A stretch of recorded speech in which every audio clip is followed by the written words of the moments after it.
નમસ્તે, હું આદર્શ છું. મારું નામ નિમેશ ભાલોડિયા. આદર્શ એજ્યુકેશન સોસાયટી વતી આપનું હાર્દિક સ્વાગત કરું છું. આજે આપણે ધોરણ 10 સામાજિક વિજ્ઞાન પાઠ 15મો નો અભ્યાસ કરીશું. મિત્રો, આપણે 15મો પાઠ ધોરણ 10 સામાજિક વિજ્ઞાનમાં 15મો પાઠ આર્થિક વિકાસ એના વિશે આપણે અભ્યાસ કરીએ કે પ્રત્યેક વ્યક્તિની પ્રત્યેક સવાર અલગ અલગ હોય છે. દુનિયાના દરેક લોકોની સવાર અલગ અલગ હોય છે. કેટલાક લોકો ભૌતિક સુખ સુવિધાથી ભરપૂર જીવન જીવે છે, પરંતુ વિશ્વની મોટાભાગની વસ્તી જીવન અસ્તિત્વ ટકાવી રાખવા માટે સંઘર્ષ કરતી જોવા મળે છે. આ ગરીબ તરીકે ઓળખાતા લોકો માટે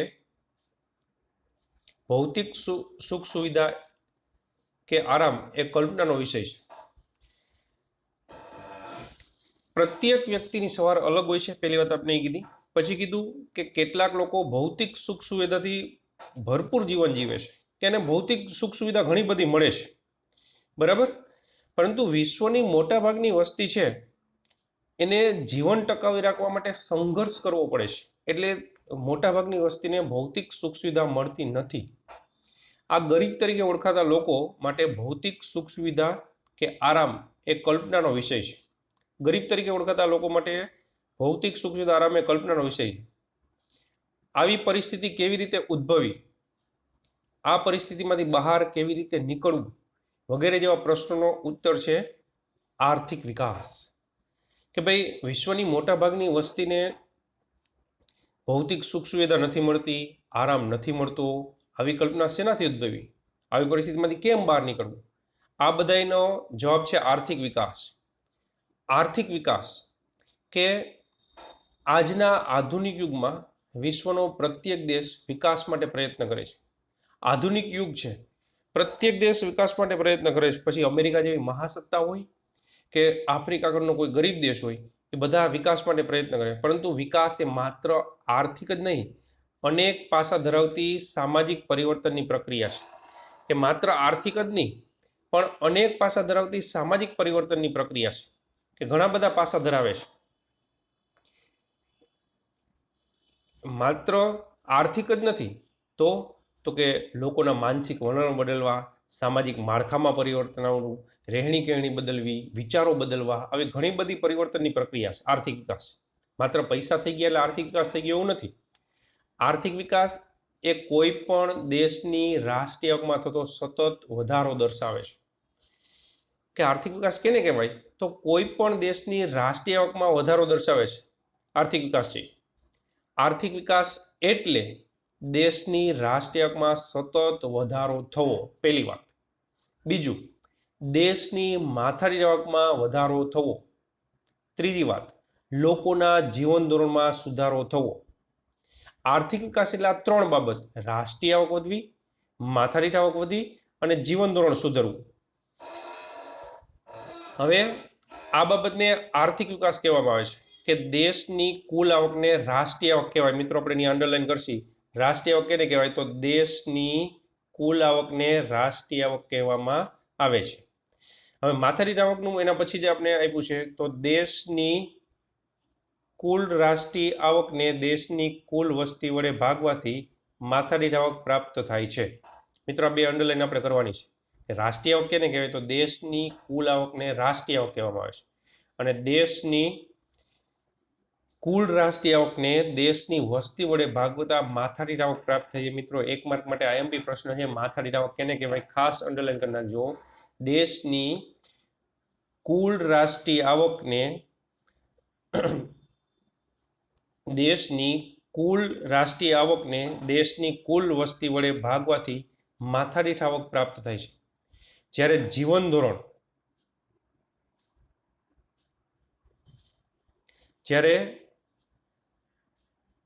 જીવન ધોરણમાં લોકોને પ્રાપ્ત થતો સગવડો જેવી કે અનાજ, કપડાં, શિક્ષણ, આરોગ્ય, વાહન વ્યવહારની સુવિધા અને રહેઠાણની સુવિધાનો સમાવેશ થાય છે. કે જીવન ધોરણમાં કઈ કઈ વસ્તુ છે?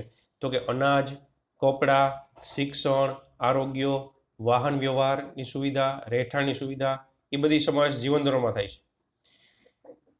ભારતમાં આઝાદી પછી રાષ્ટ્રીય આવક અને માથાદીઠ આવકમાં વધારો થવાથી અનાજ, કપડાં, વીજળી, શિક્ષણ, આરોગ્ય, રહેઠાણ વગેરે સેવાઓના વપરાશ અને સુવિધામાં વધારો થયો છે.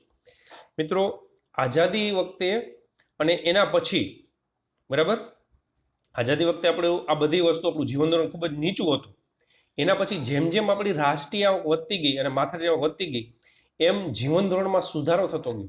તમે ઘણીવાર દાદા ને દાદી પાસે તેમ વસ્તુ સાંભળી છે કે પહેલા આપણા ઘરમાં આવું નહોતું, આ વસ્તુ નહોતી, આજે આટલી સુવિધા વધી ગઈ છે. એ જીવન ધોરણમાં સુધારો જ રજૂ કરે છે કે અનાજ છે, કપડાં છે, વીજળી છે, શિક્ષણ છે, આરોગ્ય છે, આ બધી વસ્તુની અંદર આપણે ખૂબ જ સંતોષકારક રીતે, બરાબર, સુધારો થઈ રહ્યો છે. અને એ તમે ઘરમાં પણ સાંભળેલું જ છે. અગાઉની સરખામણીમાં ઉપરયુક્ત જરૂરિયાતો વધુ સારી રીતે સંતોષાય છે. આથી કહી શકાય કે ભારતમાં આર્થિક વિકાસ થઈ રહ્યો છે. ઉપરની આ બધી વસ્તુ છે, અનાજ, કપડાં, શિક્ષણ, આરોગ્ય, વીજળી, આ બધું એ પહેલા કરતા વધુ સંતોષાય. આથી કહી શકાય કે આપણા દેશની અંદર આર્થિક વિકાસ થઈ રહ્યો છે. ભારતની રાષ્ટ્રીય આવક કે ભારતની રાષ્ટ્રીય આવક જીડીપી 2011-12 જીડીપી એટલે રાષ્ટ્રીય આવક થાય. 2011-12 મિત્રો આપણી રાષ્ટ્રીય આવક 2011-12 2015-16 ભાવે કીધી છે.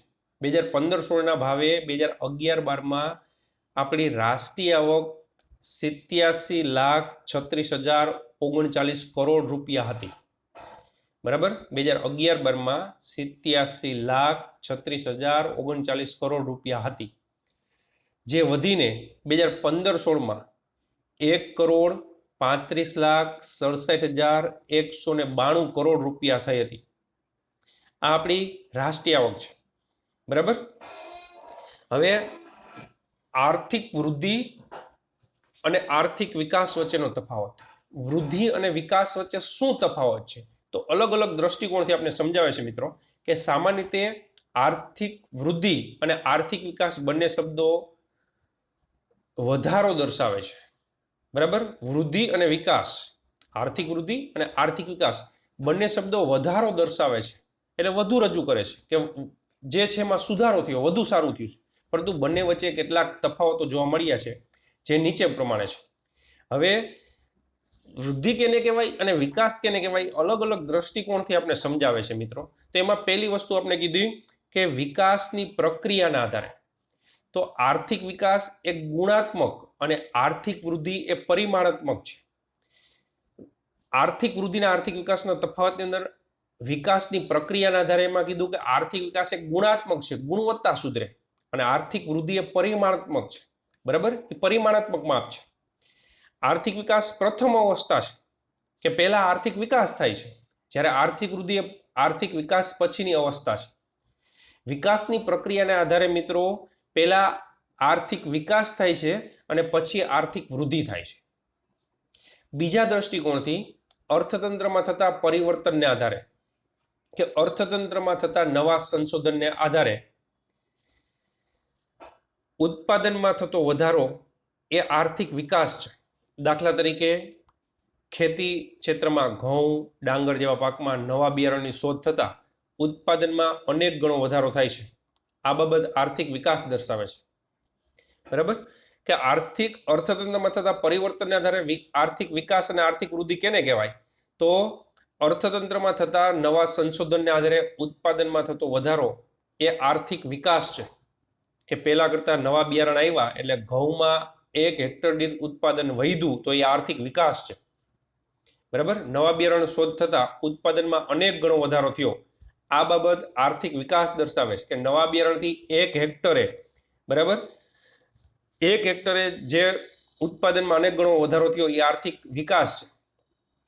જ્યારે બીજી તરફ ખેડાણલાયક જમીનમાં વધારો થવાથી ખેતીલાયક ઉત્પાદનમાં વધારો થાય તે આર્થિક વૃદ્ધિ છે. મિત્રો એમાં એવું આપણે સમજાવે છે કે પહેલા આપણે 100 વીઘા જમીન ખેડતા હતા, દાખલા તરીકે, અથવા હેક્ટરમાં માપવું તો 100 હેક્ટર ખેડતા હતા, અને જે ઉત્પાદન થયું, હવે બાજુમાં 50 હેક્ટર બીજી જમીન હતી કે જે બિન ખેડાણ હતી, એટલે આપણે એને ખેતી કરતા નહોતા. ખેતી થઈ શકતી હતી પણ પડતર જમીન હતી, આપણે એનો ખેતી નહોતા કરતા.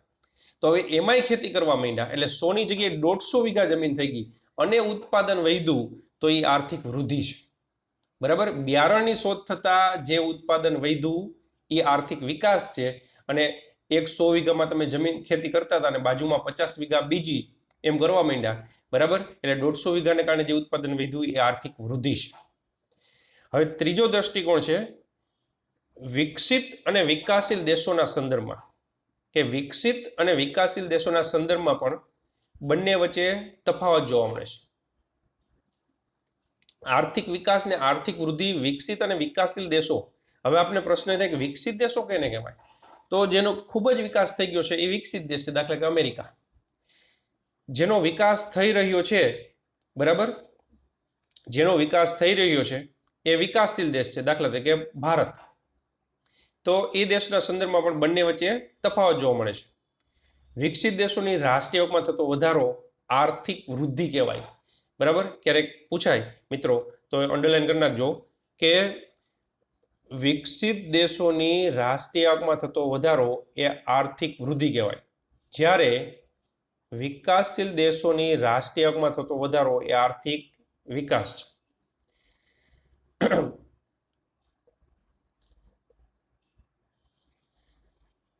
વિકસિત અને વિકાસશીલ દેશોના સંદર્ભમાં જોઈએ તો વિકસિત દેશો કે જેનો ખૂબ જ વિકાસ થઈ ગયો છે, વિકસિત દેશો છે, એની રાષ્ટ્રીય આવકમાં થતો વધારો એ આર્થિક વૃદ્ધિ છે. અને વિકાસશીલ દેશોની રાષ્ટ્રીય આવકમાં વધારો થાય એ આર્થિક વિકાસ છે. તો વૃદ્ધિ અને વિકાસ કેને કહેવાય એ અલગ અલગ દ્રષ્ટિકોણથી મિત્રો આપણે સમજાવ્યું છે. હવે એના પછીનો મુદ્દો છે વિકાસશીલ અર્થતંત્રના લક્ષણો. મિત્રો, આ મોટા ભાગના લક્ષણો છે ને એ ભારતને લાગુ પડતા જ હશે. એટલા માટે કે તમે જોજો, આ લક્ષણો આપણે લાગુ પડતા જ હશે. એટલા માટે લાગુ પડતા હશે કે ભારત છે એ વિકાસશીલ દેશ છે. બરાબર, તો વિકાસશીલ અર્થતંત્રના લક્ષણો એમાં જુઓ કે વિકસિત અર્થતંત્ર અને વિકાસશીલ અર્થતંત્ર માથાદીઠ આવકના આધારે અલગ પાડવામાં આવે છે. વિકસિત અને વિકાસશીલ અર્થતંત્ર કેના આધારે અલગ પાડવામાં આવે છે? તો માથાદીઠ આવકને આધારે અલગ પાડવામાં આવે છે. આ મગજમાં રાખજો. વિશ્વ બેંકના 2004ના વિશ્વ વિકાસ અહેવાલમાં 735 અમેરિકન ડોલરથી, અને મિત્રો આપણે અમેરિકન ડોલર એવો શબ્દ વાપરશું,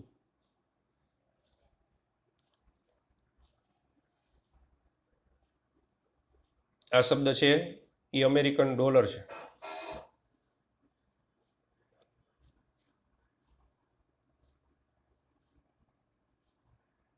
$735 અમેરિકન ડોલરથી ઓછી માથાદીઠ આવક ધરાવતા દેશોને વિકાસશીલ અર્થતંત્ર તરીકે ઓળખવામાં આવે છે. બરાબર, વિશ્વ બેંકે એવી વાત કરી છે કે 2004ના વિશ્વ વિકાસ અહેવાલમાં 735 અમેરિકન ડોલરથી ઓછી માથાદીઠ આવક ધરાવતા દેશો છે એ વિકાસશીલ દેશ તરીકે ઓળખવામાં આવે છે. વિકાસશીલ અર્થતંત્રમાં મુખ્ય લક્ષણો નીચે મુજબ ગણાવી શકાય.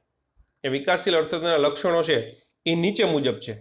એમાં પહેલું લક્ષણ કીધું નીચી માથાદીઠ આવક, કે વિકાસશીલ દેશોની રાષ્ટ્રીય આવક નીચી જોવા મળે છે, જ્યારે વસ્તી વૃદ્ધિનો દર વધુ હોવાથી માથાદીઠ આવક નીચી રહે છે. આપણે માથાદીઠ આવકનું સૂત્ર ભણ્યા છે મિત્રો આગલા પેજમાં, કે દેશની કુલ રાષ્ટ્રીય આવકને દેશની કુલ વસ્તી વડે ભાગતા માથાદીઠ આવક મળે છે.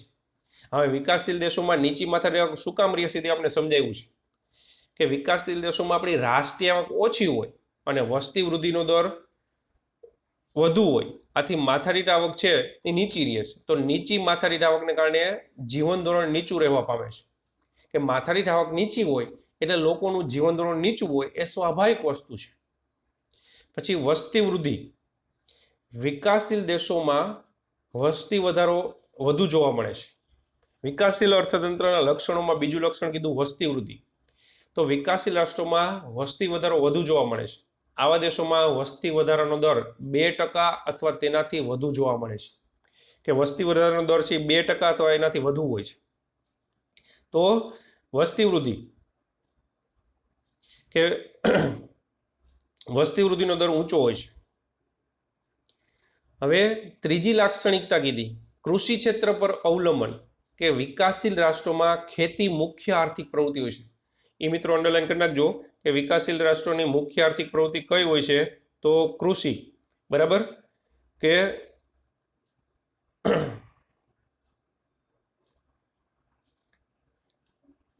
વિકાસશીલ રાષ્ટ્રોમાં ખેતી મુખ્ય આર્થિક પ્રવૃત્તિ હોય છે અને દેશના 60% કરતા વધુ લોકો રોજગારી માટે ખેતી પર આધાર રાખતા હોય છે. મુખ્ય આર્થિક પ્રવૃત્તિ કૃષિ હોય છે. કૃષિ ક્ષેત્ર પરનું અવલંબન ત્રીજી લાક્ષણિકતા ભણી છે. મુખ્ય પ્રવૃત્તિ ખેતી હોય છે અને 60% લોકો રોજગારી માટે કૃષિ ક્ષેત્ર કામ કરતા હોય છે. એનો સીધો અર્થ એવો થાય કે દેશમાં 100 જણા કામ કરવા જાય છે, એમાંથી 60 જણા તો કૃષિ ક્ષેત્રમાં જ કામ કરે છે.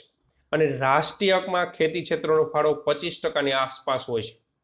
એટલે 60% લોકો 25% આવક મેળવે છે. બરાબર, એટલે આવકની દ્રષ્ટિએ ઓછી થાય છે. પછી ચોથી લાક્ષણિકતા કે આવકની વહેંચણીની અસમાનતા. વિકાસશીલ રાષ્ટ્રોની ચોથી લાક્ષણિકતા આવકની વહેંચણીની અસમાનતા, કે વિકાસશીલ રાષ્ટ્રોમાં આવક તથા ઉત્પાદનના સાધનોની વહેંચણીમાં અસમાનતા જોવા મળે છે. વિકાસશીલ રાષ્ટ્રોની અંદર આવક અને ઉત્પાદનના સાધનોમાં અસમાનતા છે. કઈ રીતે અસમાનતા છે? કે આ અસમાનતા ગ્રામીણ અને શહેરી બંને વિસ્તારમાં પણ જોવા મળે છે. અસમાનતા જોવા મળે છે. સાથે સાથે એક વસ્તુ એ પણ મિત્રો આપણે કીધી કે ગ્રામીણ અને શહેરી વિસ્તારોમાં પણ આવી અસમાનતા જોવા મળે છે. કે દેશના ટોચના 20% ધનિક લોકો રાષ્ટ્રીય આવકનો 40% હિસ્સો ધરાવતા હોય છે. પેલા 20% લોકો છે એ 40% હિસ્સો ધરાવે છે મિત્રો. બરાબર, અને તળિયાના 20% એટલે છેલ્લા 20% છે એ રાષ્ટ્રીય આવકના 10% હિસ્સો ધરાવે છે. હવે મિત્રો કલ્પના કરો આવકની અસમાનતા થાય છે. કેમ થાય છે? જુઓ કે પેલા 20 જણા છે એ 40% હિસ્સો લઈ જાય અને છેલ્લા 20 જણા છે એ 10% હિસ્સો લઈ જાય, એટલે અસમાનતા વધુ થાય છે. આમ વિકાસશીલ રાષ્ટ્રોમાં આવક અને સંપત્તિનું કેન્દ્રીકરણ ધનિક લોકોમાં થયેલું જોવા મળે છે. કે આવક અને સંપત્તિ છે એ ધનિક લોકોમાં વિકાસશીલ રાષ્ટ્રોમાં જોવા મળે છે. હવે પાંચમું લક્ષણ કીધું બેરોજગારી અને છઠ્ઠું ગરીબી કીધું. મિત્રો આપણે આપણો પાઠ જ છે ગરીબી અને બેરોજગારી. બરાબર, એમાં પણ આપણે વિગતે આ બધા વિશે અભ્યાસ કરશું. તો બેરોજગારી અંદર કે બેરોજગારી એ વિકાસશીલ દેશનું મહત્વનું લક્ષણ ગણી શકાય છે.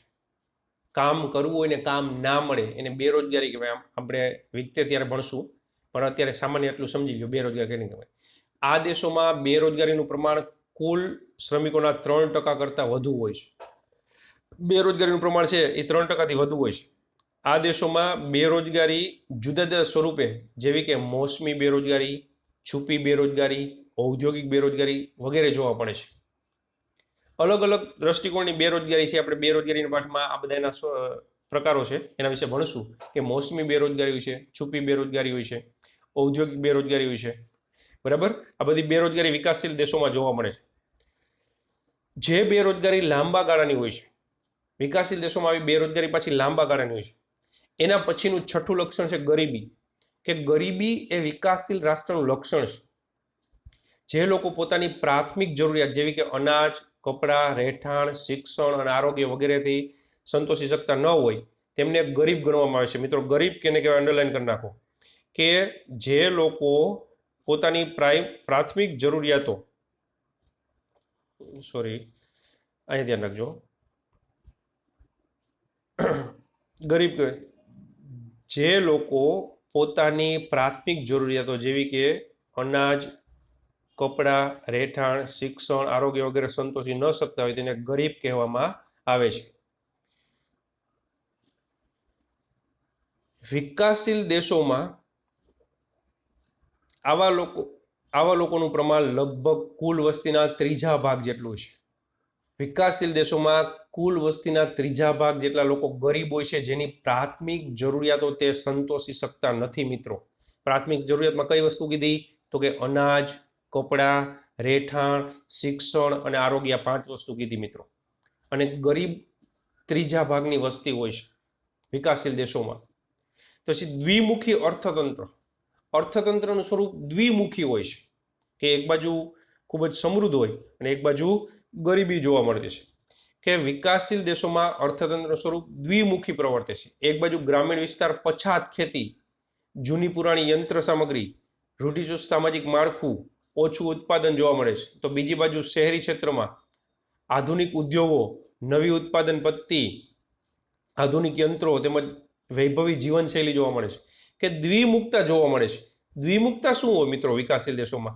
કે એક બાજુ ગ્રામીણ વિસ્તારની અંદર મોટે ભાગે, હર હંમેશની પણ મોટે ભાગે ગ્રામીણ વિસ્તારમાં પછાતતા જોવા મળે. ખેતી પદ્ધતિ હોય, પછાત ખેતી હોય, જૂની પુરાણી યંત્ર સામગ્રી હોય, રૂઢિચુસ્ત સામાજિક માળખું હોય, ઓછું ઉત્પાદન થતું હોય. એટલે ગામડું છે ને એ ઘણું બધું ગરીબ હોય મિત્રો.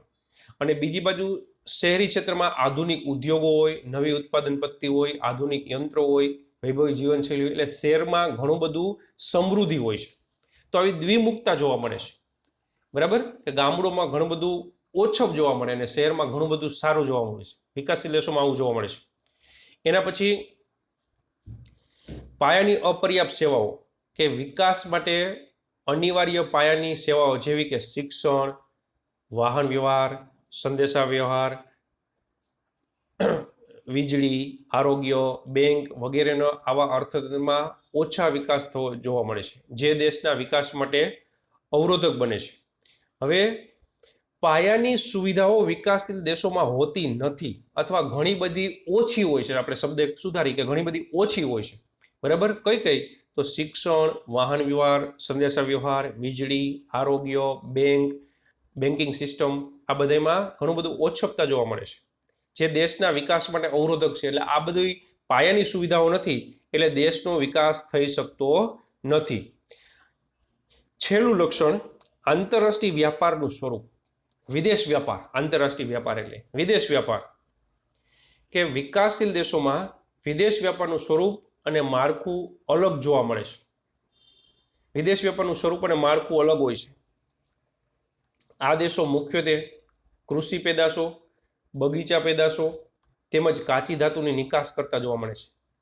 કે વિકાસશીલ દેશો છે ને એ કા કૃષિ પેદાશ, કા બગીચા પેદાશ, કા કાચી ધાતુની નિકાસ કરતા હોય છે. હવે આ નિકાસ છે ને, આ પ્રકારની નિકાસની માંગ ઓછી હોય છે. માંગ ઓછી એટલે ભાવ નીચા હોય, સ્વાભાવિક વસ્તુ છે મિત્રો. બરાબર? એટલે એનો સીધો અર્થ એ કે વિકાસશીલ દેશો જે કૃષિ પેદાશ, બગીચા પેદાશ, કાચી ધાતુની નિકાસ કરે છે, બરાબર, એની માંગ ઓછી હોવાને કારણે ઓછા ભાવે વેચાય છે એટલે ઓછા પૈસા આવે છે, જેથી નિકાસની કમાણી ઓછી થાય છે એટલે ઓછા પૈસા આવે છે. જ્યારે આયાતો ઔદ્યોગિક પેદાશો, યંત્ર સામગ્રીની હોય છે. કે આ દેશની આયાતો છે, વિકાસશીલ દેશોની આયાતો એ મશીનરી એવી બધી વસ્તુ લેતા હોય છે, બરાબર, અથવા ઔદ્યોગિક વસ્તુ લેતા હોય છે. આ વસ્તુના ભાવ વધુ હોવાથી આયાતો પાછળનો ખર્ચ વધે છે. એટલે સીધો અર્થ એવો થાય મિત્રો કે વિકાસશીલ દેશો જે નિકાસ કરે છે ને એના પૈસા ઓછા આવે છે અને જે આયાત કરે છે ને એના પૈસા વધુ દેવા પડે છે. બરાબર? આમ વિકાસશીલ રાષ્ટ્રો માટે વિદેશ વ્યાપારની શરતો પ્રતિકૂળ રહેવાથી દેશ ઉપર વિદેશી દેવું વધે છે. કે પ્રતિકૂળ રહે, જે નિકાસ કરે છે એના ઓછા પૈસા આવે, જે આયાત કરે એના વધુ પૈસા દેવા પડે. એટલે વિદેશ વેપાર છે એ પ્રતિકૂળ રહે, એટલે આંતરરાષ્ટ્રીય વ્યાપારનું સ્વરૂપ એના માટે પ્રતિકૂળ હોય છે. આમ વિકાસશીલ દેશોમાં મુખ્યત્વે ઉપર મુજબના લક્ષણો જોવા મળે છે. આ 9 લક્ષણો કીધા વિકાસશીલ દેશોમાં જોવા મળે છે. હવે મિત્રો આ લક્ષણો છે વિકાસશીલ દેશોના હતા, પણ ભારત વિકાસશીલ દેશો છે એટલે આ લક્ષણો ઘણા બધા આપણે લાગુ પડે છે. ભારત વિકાસશીલ રાષ્ટ્ર હોવાથી ઉપરયુક્ત લક્ષણો વધતે ઓછે અંશે ભારતને લાગુ પડે છે. કે આપણે વિકાસશીલ દેશ છીએ એટલે આ લક્ષણો આપણે ક્યાંક ને ક્યાંક લાગુ પડે જ છે. તમે અમારી સાથે જોડાણા એ બદલ તમારો ખૂબ ખૂબ આભાર.